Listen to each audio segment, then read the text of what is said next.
¿Qué tal? ¿Cómo le va? ¿Cómo le va? Gracias que nos acompaña en este espacio de conversación aquí en Eje Central.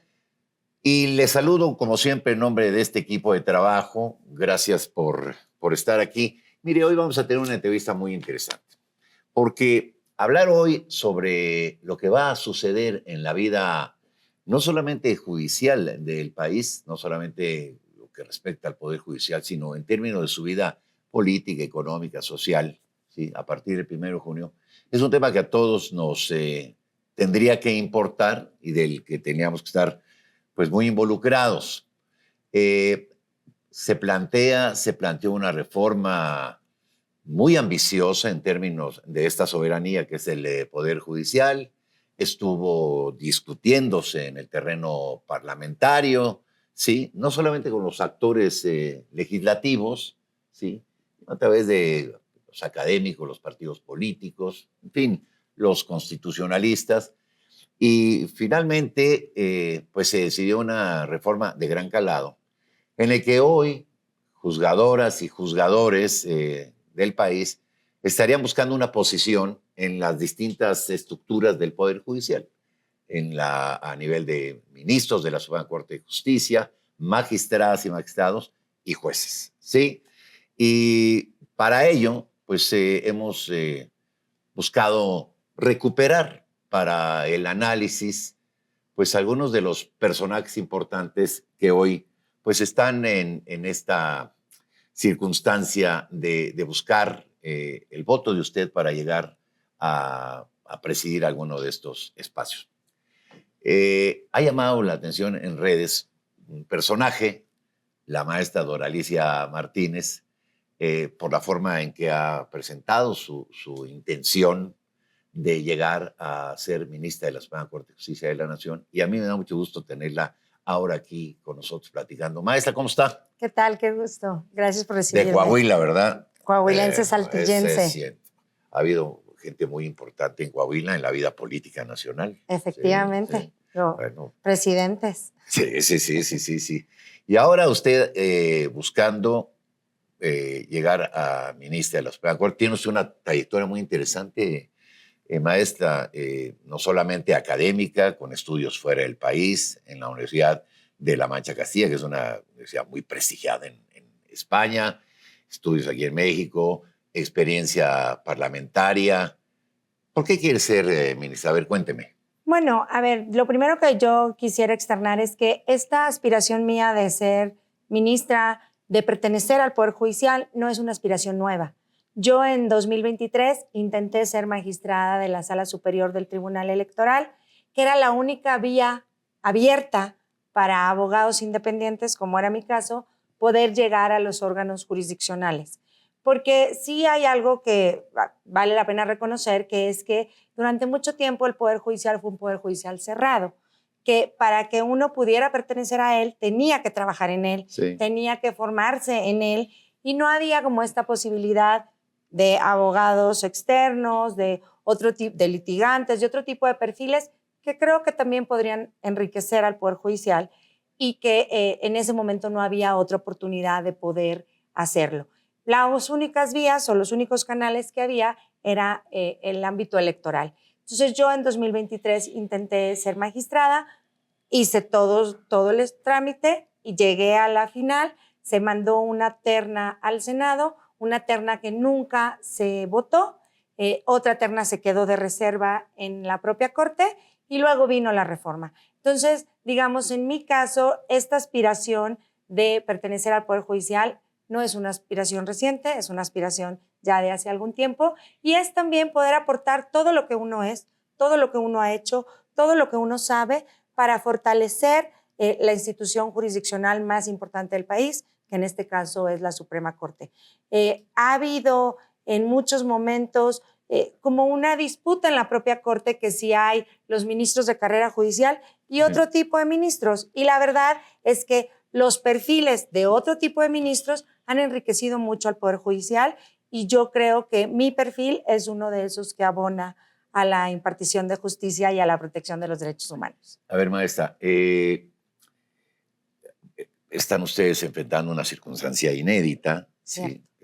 bueno, y no nada más ustedes en su calidad de aspirantes, sino el país entero y las instituciones que están organizando esta elección. ¿Cómo la mira ya, digamos, ahora en la praxis, porque ya está usted pues, en su campaña? Mire, pues no es una elección equitativa, hay que decirlo. Quienes estamos intentando llegar a la Suprema Corte, como lo estoy haciendo yo, competimos al menos con 3 ministras que ya están en el cargo y que esas 3 ministras, pues de algún modo tienen mucha facilidad y sobre todo tienen mucho más conocimiento dentro de la ciudadanía que el resto de los candidatos. Eso ya la hace inequitativa. Eso de entrada la hace inequitativa. Okay. Otra cosa, mientras evidentemente yo no puedo tener acceso a la radio, a la televisión, pues ellas salen al menos cada semana en el canal judicial, porque ahí siguen sesionando la Suprema Corte. Entonces eso también les da algún tipo de visibilidad que el resto de las candidaturas no tenemos. Y por eso es que yo hice este video tan disruptivo, hay que decirlo, muy disruptivo, pues justo por eso, porque tenemos que llamar la atención de algún modo para que la ciudadanía se interese. No, y le digo algo, ya la llamó, ¿eh? Ya la llamó porque ya se hizo tendencia, ya está, digo, yo antes de tener el gusto de platicar con usted ya había visto su video.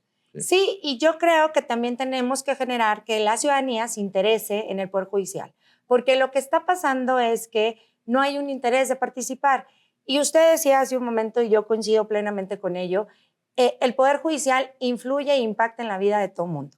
Pareciera, lo vemos como un poder lejano, lo vemos como un poder que no tiene nada que ver con nosotros, porque al cabo yo no tengo ningún litigio, sí, yo no tengo ningún pariente con algún problema legal, y la verdad es que no es solo eso el Poder Judicial. El Poder Judicial defiende nuestros derechos, el Poder Judicial defiende nuestra salud, el Poder Judicial defiende nuestra propiedad, el Poder Judicial defiende nuestra seguridad. La Constitución. El Poder Judicial defiende la Constitución y defiende la inversión extranjera y nacional y el Estado de Derecho. Y creo que cuando lo vemos de ese modo, pues evidentemente impacta en la vida de todos nosotros.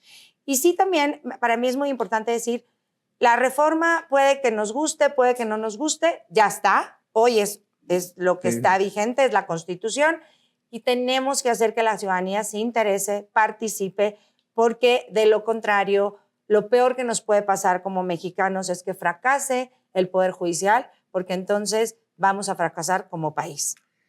¿Qué pretende, maestra, con este video?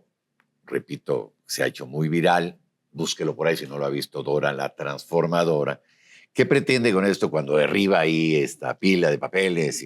Es decir, ¿cuál es el mensaje? El mensaje concreto es, efectivamente hay una burocracia a veces innecesaria en la tramitación de los asuntos legales. Sí. Y esa burocracia y tramitología que hay en los asuntos legales no abona a la impartición de justicia. Y también hay que decir que la reforma por sí sola no resuelve todo el tema de justicia, porque no se modificaron las fiscalías, porque no se modificaron las policías, pero sí esto no facilita el acceso a la justicia. Y por eso yo ahí tengo propuestas muy concretas donde pueda haber mecanismos. A ver, hoy tenemos mucho acceso a la tecnología, mucha facilidad de podernos conectar desde lugares lejanos. ¿Por qué esa parte no también implementarse para el Poder Judicial? O sea, que en lugar de que uno tenga que venir a la Ciudad de México, oiga, ¿por qué no lo puede presentar en línea? Oiga, ¿por qué no puede haber formatos accesibles para la ciudadanía en lenguas indígenas, en braille, y para niños, o para infancias, para juventudes, que permitan este acceso fácil a la justicia? El acceso a la justicia no tenemos que hacerlo difícil, tenemos que hacerlo fácil. Y creo que eso es lo que transmite y eso es mi intención de por qué este spot. Y también acercarme a un público que no necesariamente es el público que está hablando de la reforma, que es normalmente los abogados, los jueces, los magistrados, son los que están hablando de la reforma. Tenemos también que hablarle a otro público, a la ciudadanía, que entiendan por qué es importante el Poder Judicial y cuál es la relevancia del Poder Judicial y el impacto que tiene en sus vidas. A ver, maestra, déjeme preguntarle algo, abonando a la intención de que la conozcan más. Tiene usted estudios muy interesantes digamos, de orden más personal, Sí. de una visión más holística, ¿sí? ¿Cómo le han servido esto para formar, digamos, a una profesional del derecho que no puede estar alejada de, digamos, visiones empáticas con el otro? Todo esto, ¿le ha ayudado? Me ha ayudado muchísimo. Yo siempre he creído que cuando uno tiene la mente clara, el espíritu claro, es más fácil poder resolver las circunstancias que la vida nos presenta. Entonces, a mí, en ese sentido, me ha servido muchísimo otras cosas aprendidas en la vida, como el budismo. No soy budista, pero practico la meditación. Y en ese sentido, a mí lo que me ayuda es poder tener claridad mental, estabilidad.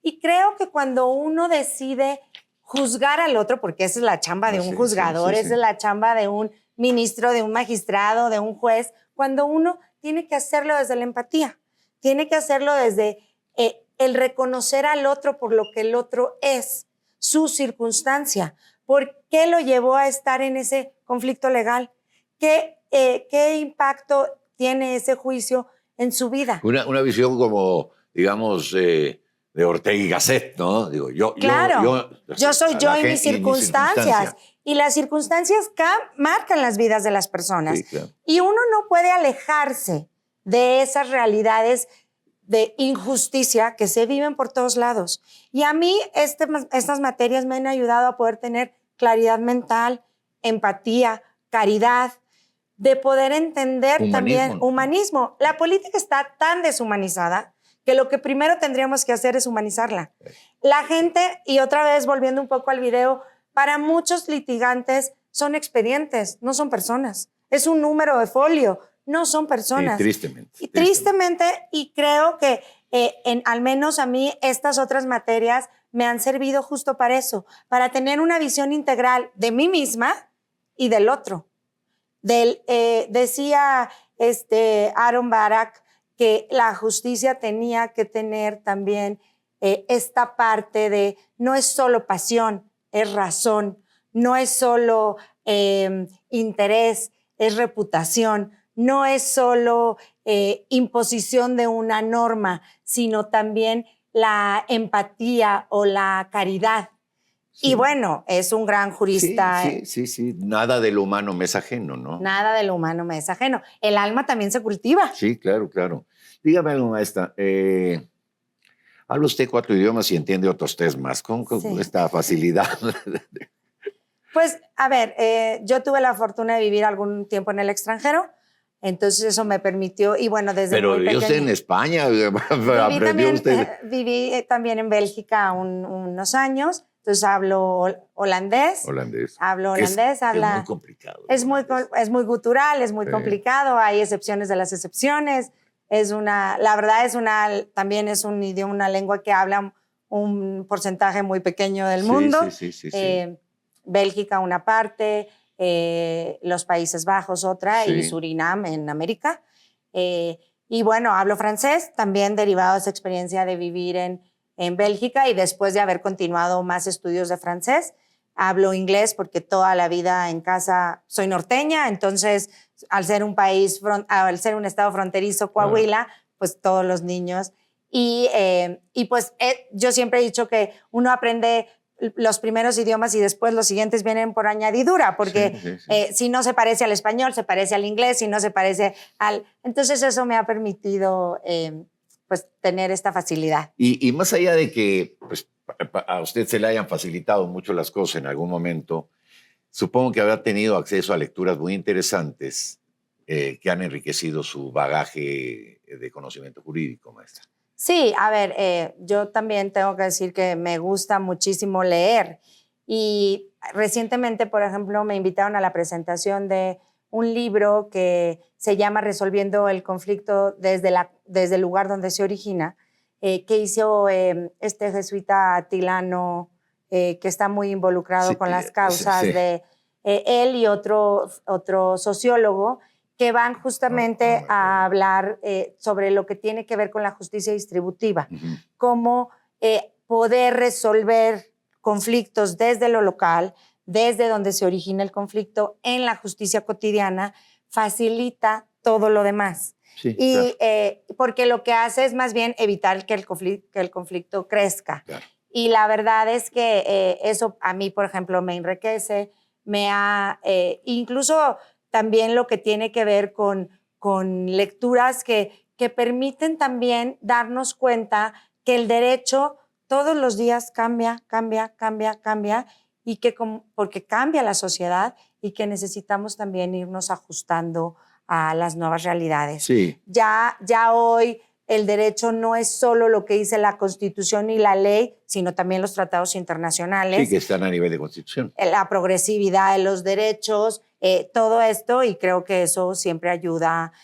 A mí, por ejemplo, tuve la experiencia de escribir para este libro de la Corte Interamericana de Derechos Humanos sobre el caso mexicano, las experiencias vividas, cuando empezaron a llegar los asuntos de Corte Interamericana, Rosendo Radilla, Campo Algodonero, Inés y Valentina, todos esos, no había nada de legislación al respecto. Incluso hay un expediente, el 912, muy famoso en la Corte, que es todo el tema de Rosendo Radilla, no tenía nada de legislación. Y tuvimos incluso que ser Es decir, muy lo que había creativos. era la visión del derecho internacional. Exacto, nada más. Y a mí me tocó escribir para ese libro desde la experiencia de lo que significó poner en marcha esas resoluciones.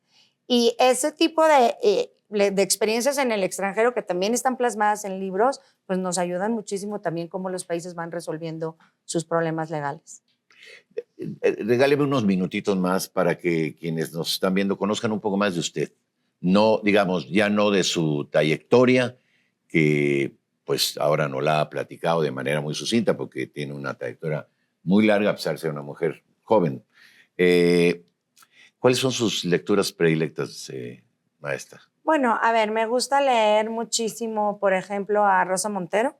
A mí me encanta, una gran Me novelista española. Es una gran novelista española. Me gusta recientemente y también vinculado a otras materias, he empezado a leer una psiquiatra que se llama Mariam Rojas Estapé, que tiene cosas más bien como, ella es psiquiatra, pero tiene muchas cosas que tienen que ver con justo las relaciones humanas y cómo hay personas vitamina, ¿no? Que nos traen felicidad a nuestras vidas. Endorfinas.